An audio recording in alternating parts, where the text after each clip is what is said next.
Hello everyone, Reviews here, and I want to wish you guys a happy Thanksgiving because without you guys, I wouldn't be here on YouTube making reviews today.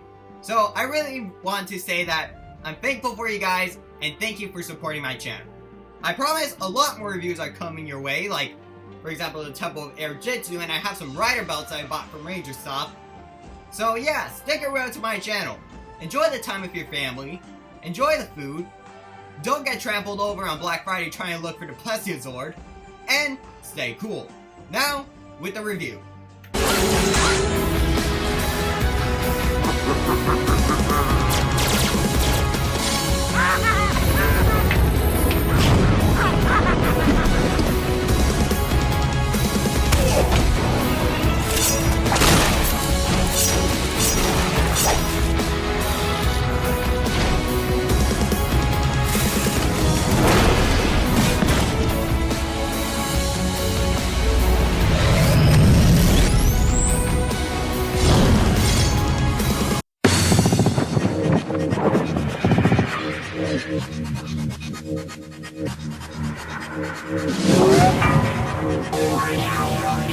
Hello everyone, Reviews here. This is a review of the LEGO Bionicle 2015 Wave 2.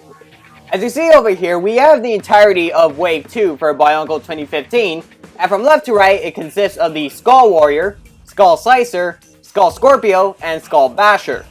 I'm not going to go over the Skull Grander vs Mask Maker set because I already went over that in its own review.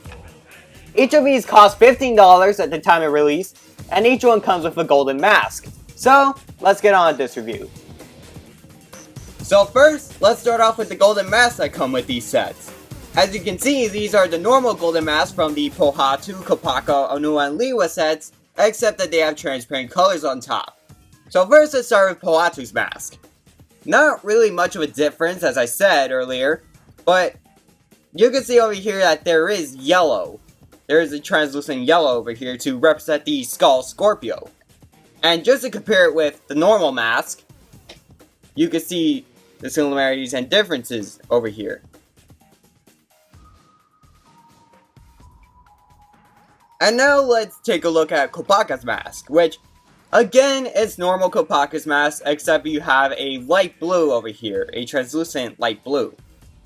And just to compare with the normal mask over here,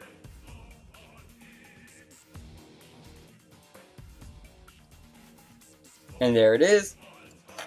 And then let's get on with Onua's mask over here, which you can see it actually has a translucent purple over here to represent the Skull Basher, which the Skull Basher's main color is purple. And what's interesting is that Onua's color is also purple, except Onua's purple color is actually his secondary color, not his primary color. And over here, to compare, oops, sorry.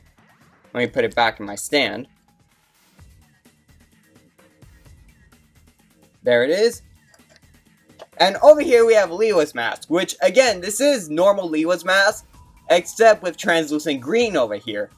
And what's interesting is that, while you see, for example, with Pohatu's mask, it only covers the top part of the mask, Liwa's mask almost completely covers the mask.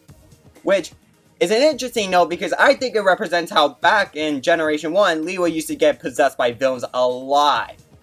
Like for example, he got infected Kanohi in 2001, and then in 2002 he was controlled by the Krana for some time. And just to compare with the normal mask,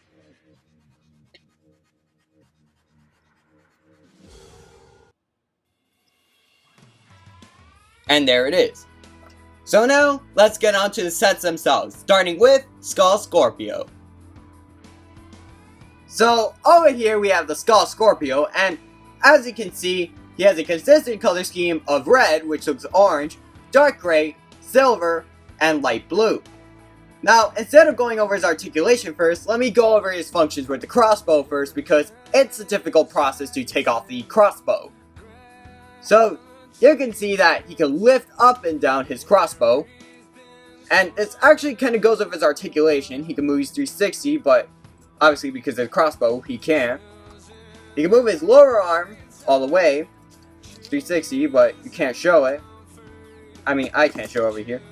And yeah, that's why I wanted to go over the crossbow first, because if not, this will pop off.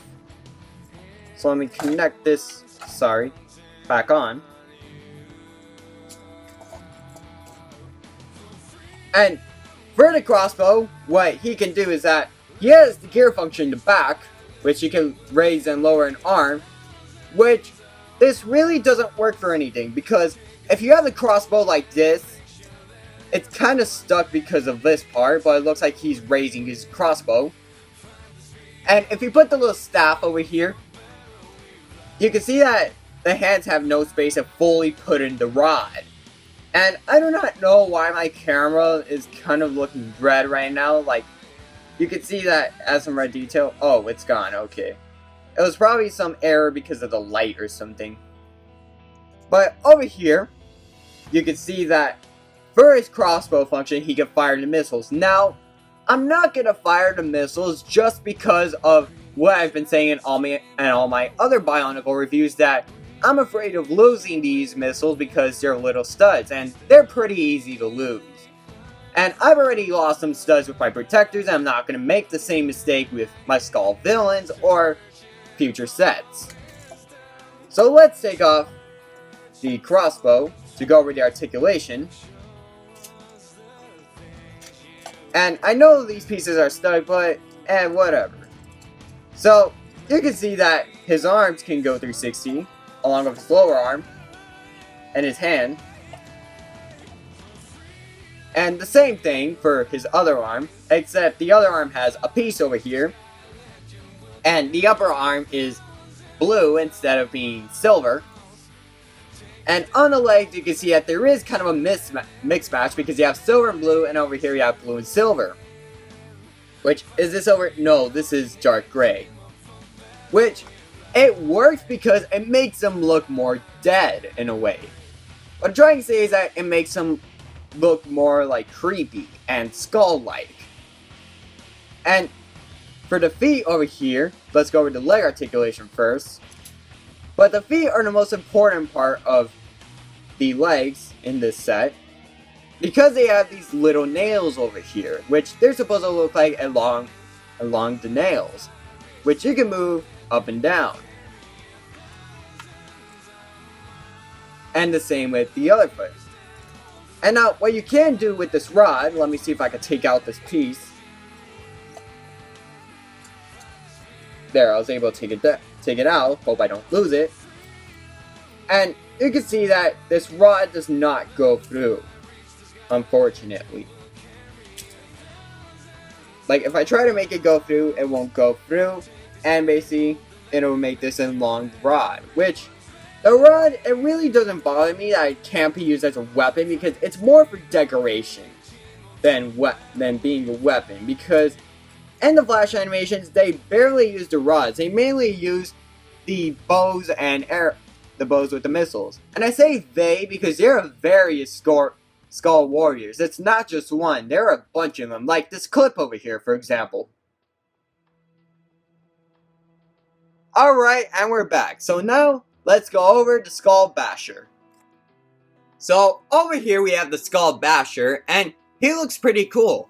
You can see that he has a consistent color scheme of red, even though it looks orange on camera, purple, gray, silver, and black. So, let's start off with his pros. First of all, he looks awesome. I think they should have actually given him the name Skull Minotaur. If you don't know what it is, a Minotaur is a creature in Norse mythology, which is half man, half bull. And this is mostly shown with his horns over here, and his double axes. And also, an interesting note, the mask that he's wearing is actually called the Skull Bull Mask, which represents that he is even more associated with being a Minotaur. So over here you have the skin features over here, and for his articulation, before I forget, you can move his upper arm 360, but you can't with his lower arm. His lower arm can only go up and down. And his hands can move 360. The same thing for his legs, except his lower legs can move 360. And his feet as well, just like his hands. And for the feature in the back, over here you put your thumb on this red button over here, which this is actually unique because let me grab the Skull Scorpio over here for a second. You can see that he has a yellow gear, while the Skull Basher has no gear, but he has this red button. Which, what you're going to do is that he moves his arms, similar to as if he were bashing an enemy out of the way. And his second feature, the most obvious feature, is that you can pop off his mask, and you can put his golden mask. Which, the purple over here represents that he is stealing Onua's energy. And what I really like, about, this figure is kind of unstable. What I really like about the flash animations when he puts on the mask is that when he puts on the mask, when he steals Onua's mask, the Toa are like, let's show him some teamwork, and they basically kick his butt. If you don't know what I mean, let me play the clip. Let's give him a taste of unity.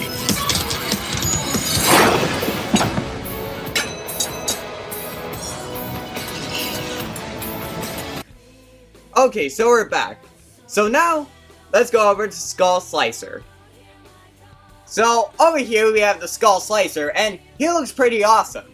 You can see that he has a consistent color scheme of dark gray, red even though it looks orange, green, and silver. So first let's start off with his articulation. Over here he can move his arm. I'm going to hold down this arm to not activate the function. He can move both of his arms 360. By both I mean his upper and lower arms, as well as his legs,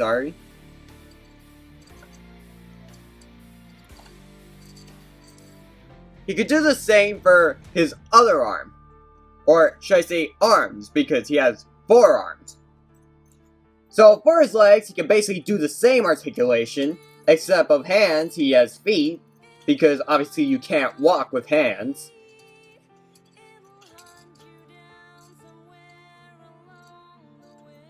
And now, to the best part about this set, you can see that he actually has some Mortal Kombat qualities.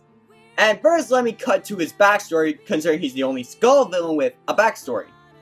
So long ago, the Skull Slicer was an arena champion, and now under the influence of a Skull Spider, as you can see his mask over here, or I don't know if this was on purpose to have his mask be a Skull Spider, or they just ran out of ideas, but I bet it was on purpose, just to hammer in the fact that we still had Skull Spiders at the beginning of the year. So here's an arena champion, and now he wants to destroy the Toa. And what was another competition? Mortal Kombat. And let me explain the Mortal Kombat similarities.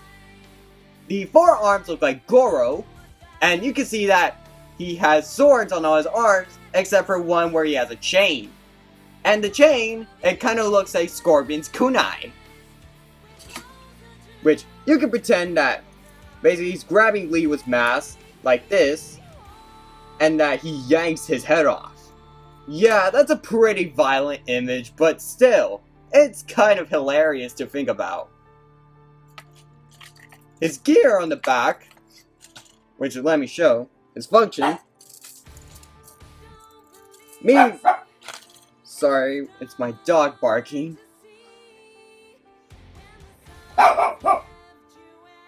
Sorry for that pause, I just had to make my dog be quiet. But for the gear over here, you can see that the Skull Slicer moves all his arms. And it works as a multi-bladed attack as well as for the chain. But the only problem is that the chain will just be dragging over here. You can see what I mean. And the second function, which all the sets have this, is that you can pop off the mask, and you can put on the Liwa mask, which the green over here represents that he's stealing Liwa's energy. And it doesn't really look that good. I have to say that the Golden Mask of the villains look worse with the Skull Scorpio. But for the Skull Slicer, it's okay that he has Liwa's mask. Like, it's kind of odd considering the Skull Spider mask is so, like, tall, and this one is kind of short. But still, it looks okay. So next, let's get on with the Skull Basher. So, over here we have the Skull Scorpio, and you can immediately tell that this is not everyone's favorite set. And it isn't mine either. Which is why, for, well, the few times on this channel, I'm actually going to put a lot of cons on a toy. So, over here you can see that he has a consistent color scheme of black, red, which it looks orange on camera, yellow, and silver. You can see that he has his claws over here, and his arms can move, just like every other arm. Oops, sorry. One of his fingers came off, or should I say claws, whatever. His other arm as well. His head can also move. And you can see that he shares the same mask as the Skull Basher, the Skull Bull mask. His legs don't have articulation. These are just spider-like pieces, which, if I'm correct, they actually use this for Shala for the LEGO Lord of the Rings sets. And over here you can see the stinger. Which, what the stinger does is that you press over here, and it unleashes a opening and closing mechanism, which I really like. It reminds me a lot of 2001 with the Rahi. I swear, I could just do this for hours on end. His other function is that you can pop off the mask, and you can put in the Pohatu mask over here, which represents that he is stealing Pohatu's energy. And it doesn't look that good when he has Pohatu's mask on, so that is why I'm going to leave the Skull Bull mask on. Let me put it in. And now let me talk about why everyone hates this set.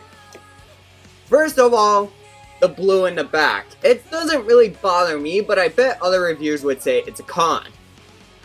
Second of all, the function doesn't really work that well. What I mean by this is that, let's grab Skull Basher over here for a second. You need to have the tail at a certain angle, and you need to have whatever figure you're using against the Skull Scorpio over here in order for the function to actually work. And the third reason, which is the first reason for me, he is not a Toa-sized villain. This is why everyone hated the Lord of Skull Spiders, because he was not a Toa-sized villain like, let's say, the Skull Basher, which you could tell he could beat the Toa any day. But this guy, the same problem with the Lord of Skull Spiders, that they're bigger in the flash animations, but it really easily looks like the Toa could just step on them and that's it, they're dead. So yeah, that's really it that I have to say for the cons. But before we go, let me get some more articulation details over here, such as the shoulder pads over here can move slightly, and the tail over here can move. Oops, sorry, the Skull Bull mask came off. Yeah, and the stinger over here can move. So now, let's get to my final thoughts. So, overall, these Skull villains are pretty nice, and I would highly recommend them to any Bionicle collector. I like the design of these, and I like that they're Toa-sized sets, because the only villain that we gotten so far, the Lord of Skull Spiders, is not a Toa-sized set, and the Skull Spiders, let's just say they're really defeatable grunts. But I like the fact that for Wave 2 they decided to give us Toa-sized villains so that they could go up against the Toa, and these designs are pretty awesome, and they do look like actual skeletons. I'm Julio Toy Reviews, and I'm signing off. Thanks for watching, everyone.